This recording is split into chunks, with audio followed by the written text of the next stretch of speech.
ไล่พี่น้องรถตู้สายลักซ่าเขาด้วยพี่น้องเดินเด้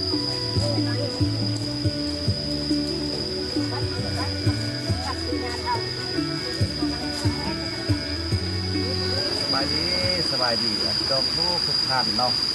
ตลอดทางครูบาอาจารย์พี่น้องเมื่อนี้ข้าพเจ้าบริทองผมเดินสงขลาพี่น้องได้มาทำบุญพี่น้องที่วัดป่าเลไล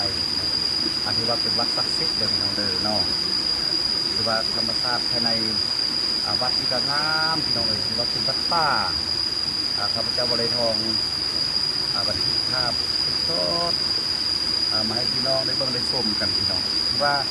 เบื้องหลังเบื้องข้างหลังข้าพเจ้าบริทองอยู่นี่นะพี่น้องเป็นน้ำพุพี่น้องเป็นน้ำพุแล้ว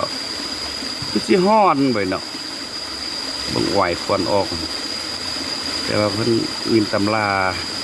ซาลืออันเบื้องเก่าๆเพิ่นเบานี่โอ้เป็นธรรมดาเลยพี่น้องวัดนี่ศักดิ์สิทธิ์เด้เอาขอพรสิ่งใดก็ถือว่าเอิ้นว่าอยากสมปรารถนาก็พี่น้อง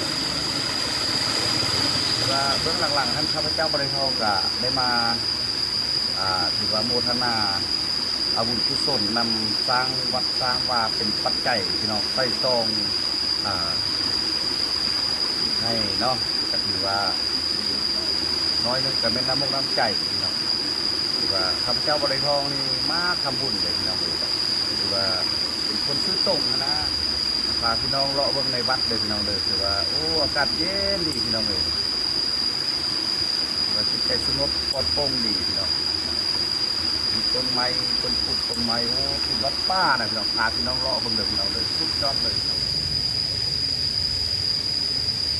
โอ้อากาศบางเย็นพี่น้องเพิ่งวิ่งทันเลยน้ำไหลลงมา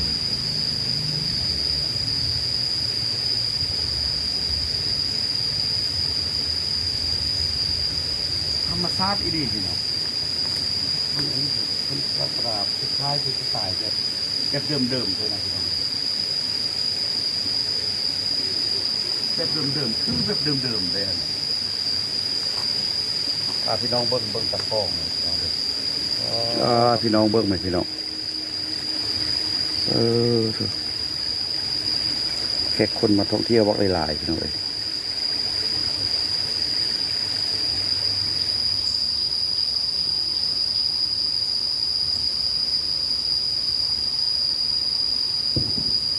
สุดยอดพี่น้องเอ้ยขอบคักสะอาดดีเย็นดีต้นไม้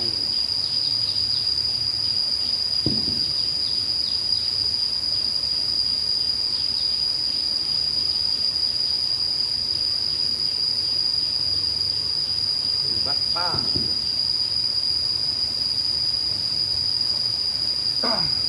หรือว่าพอออกเนี่ยพี่น้อง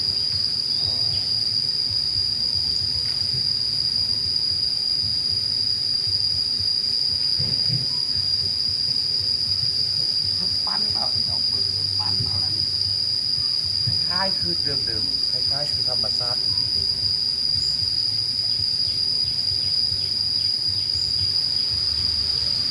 ขอมาขอบใจอีกทีนึงเด้อพี่น้องเด้อที่ว่ากดเข้าเบิ่งเข้าชมบรรยากาศสดบริทองบันทึก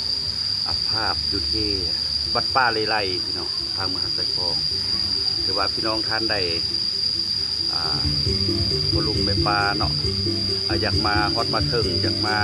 เห็นสัมผัสตัวจริงกับมาเบิ่งได้พี่น้องถือว่าวัดนี้ถือว่าเป็นวัดศักดิ์สิทธิ์พี่น้องตามเพิ่นที่ว่าซาลือกันมาแต่สมัยใดพุ่นนะแต่มาฮอดปัจจุบันนี้เพิ่นก็ยังประดับประดาถือว่ายังเป็นเดิมๆยังมีอันต้นไม้ต้นยางต้นประดับประดาเป็นมูลไม่หินนะบางประเด็นก็คือพี่น้องเห็นในคลิปอยู่เนาะผมขอบใจเป็นพิเศษอีกทีนึง